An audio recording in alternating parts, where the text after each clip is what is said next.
ಈಗ ನಾನೊಂದು ವಿಷಯ ಹೇಳ್ತೀನಿ ಕೇಳಿ. ಈ ದಿನ ಏನು ನಮ್ಮಲ್ಲಿ ಇಡೀ ಜಗತ್ತೇ 22ನೇ ತಾರೀಕು ರಾಮ ಮಂದಿರ ಅಯೋಧ್ಯೆಯಲ್ಲಿ ಏನು ಉದ್ಘಾಟನೆ ಆಗ್ತಾ ಇದೆ, ಲೋಕಾರ್ಪಣೆ ಆಗ್ತಾ ಇದೆ, ಅದಕ್ಕೋಸ್ಕರ ಕಾತರದಿಂದ ಕಾಯ್ತಾ ಇದ್ದಾರೆ. ನಮ್ಮನ್ನು ಕರೆದಿಲ್ಲ ಅನ್ನೋ ಲೆಕ್ಕಾಚಾರದಲ್ಲಿ ಪೈಪೋಟಿ ಬಿದ್ದು ಎಷ್ಟೋ ಜನ ರಾಮ ಭಕ್ತರು, ದೇಶಭಕ್ತರು ಕಾಯ್ತಾ ಇರ್ತಕ್ಕಂಥ ಸಂದರ್ಭದಲ್ಲಿ ದೇಶ ವಿದೇಶಗಳಲ್ಲಿ ನಮ್ಮ ಭಾರತದ ಜನ ಪ್ರತಿಯೊಬ್ಬರು ನಮ್ಮ ಮನೆಗಳಲ್ಲೇ ಏನೋ ಒಂದು ಹಬ್ಬದ ರೀತಿಯಲ್ಲಿ ವಾತಾವರಣ, ಅದನ್ನು ನಾವು ದೀಪಾವಳಿ ರೀತಿಯಲ್ಲಿ ನಾವು ಆಚರಣೆ ಮಾಡಬೇಕು ಅಂಥೇಳಿ ಕಾಯ್ತಾ ಇರ್ತಕ್ಕಂಥ ಸಂದರ್ಭದಲ್ಲಿ ಈ ಕಾಂಗ್ರೆಸ್ ಅವರು ಏನಿದ್ದಾರೆ ಮತ್ತು ಅದರ ಮಿತ್ರಕೂಟ ಏನಿದೆ INDI, ಇವರು ಟೋಟಲಾಗಿ ಮತಾಂತರ ಆಗಿಬಿಟ್ಟಿದ್ದಾರೆ ಅನಿಸುತ್ತೆ, ಬೇರೆ ಧರ್ಮಕ್ಕೆ ಮತಾಂತರ ಆಗಿಬಿಟ್ಟಿದ್ದಾರೆ ಅನಿಸುತ್ತೆ.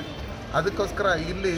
ಬೇರೆ ಧರ್ಮದವರು ಮುಸ್ಲಿಮ್ಸರೂ ಬಂದು ಇವತ್ತು ಅಯೋಧ್ಯೆನ ಪ್ರೀತಿ ಮಾಡ್ತಾ ಇರ್ತಕ್ಕಂಥ ಸಂದರ್ಭದಲ್ಲಿ ಇವರು ಪಾಕಿಸ್ತಾನಿ ಏಜೆಂಟ್ಗಳ ಥರ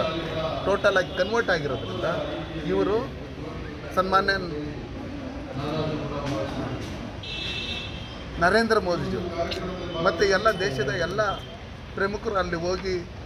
ಭಾಗವಹಿಸಬೇಕು, ಉದ್ಘಾಟನೆಯಲ್ಲಿ ಭಾಗವಹಿಸಬೇಕು ಅಂತೇಳಿ ಆಹ್ವಾನ ಕೊಟ್ಟಂಥ ಸಂದರ್ಭದಲ್ಲಿ ಅದನ್ನು ತಿರಸ್ಕಾರ ಮಾಡ್ತಾರಂದರೆ ಇವರೆಲ್ಲ ಪಾಕಿಸ್ತಾನಕ್ಕೆ ಭಯ ಬೀಳ್ತಾ ಇರ್ಬೋದು ಅಂತ ಹೇಳಿ ನನಗೆ ಅನಿಸ್ತಾ ಇದೆ. ಈಗ ನಾನೊಂದು ವಿಷಯ ಹೇಳ್ತೀನಿ ಕೇಳಿ.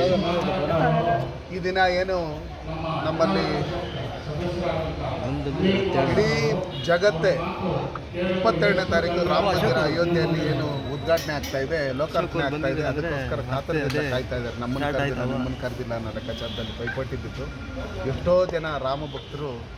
ದೇಶಭಕ್ತರು ಕಾಯ್ತಾ ಇರ್ತಕ್ಕಂಥ ಸಂದರ್ಭದಲ್ಲಿ ದೇಶ ವಿದೇಶಗಳಲ್ಲಿ ನಮ್ಮ ಭಾರತದ ಜನ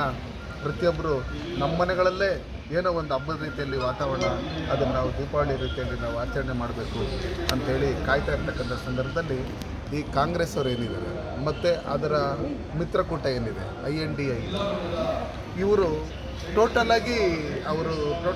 ಮತಾಂತರ ಆಗಿಬಿಟ್ಟಿದ್ದಾರೆ ಅನಿಸುತ್ತೆ, ಬೇರೆ ಧರ್ಮಕ್ಕೆ ಮತಾಂತರ ಆಗಿಬಿಟ್ಟಿದ್ದಾರೆ ಅನಿಸುತ್ತೆ. ಅದಕ್ಕೋಸ್ಕರ ಇಲ್ಲಿ ಬೇರೆ ಧರ್ಮದವರು ಮುಸ್ಲಿಮ್ಸರೂ ಬಂದು ಇವತ್ತು ಅಯೋಧ್ಯೆನ ಪ್ರೀತಿ ಮಾಡ್ತಾ ಇರ್ತಕ್ಕಂಥ ಸಂದರ್ಭದಲ್ಲಿ ಇವರು ಪಾಕಿಸ್ತಾನಿ ಏಜೆಂಟ್ಗಳ ಥರ ಟೋಟಲಾಗಿ ಕನ್ವರ್ಟ್ ಆಗಿರೋದ್ರಿಂದ ಇವರು ಸನ್ಮಾನ್ಯ ನರೇಂದ್ರ ಮೋದಿಜಿ ಮತ್ತು ಎಲ್ಲ ದೇಶದ ಎಲ್ಲ ಪ್ರಮುಖರು ಅಲ್ಲಿ ಹೋಗಿ ಭಾಗವಹಿಸಬೇಕು, ಉದ್ಘಾಟನೆಯಲ್ಲಿ ಭಾಗವಹಿಸಬೇಕು ಅಂತೇಳಿ ಆಹ್ವಾನ ಕೊಟ್ಟಂಥ ಸಂದರ್ಭದಲ್ಲಿ ಅದನ್ನು ತಿರಸ್ಕಾರ ಮಾಡ್ತಾರಂದರೆ ಇವರೆಲ್ಲ ಪಾಕಿಸ್ತಾನಕ್ಕೆ ಭಯ ಬೀಳ್ತಾ ಇರ್ಬೋದು ಅಂತ ಹೇಳಿ ನನಗೆ ಅನಿಸ್ತಾ ಇದೆ.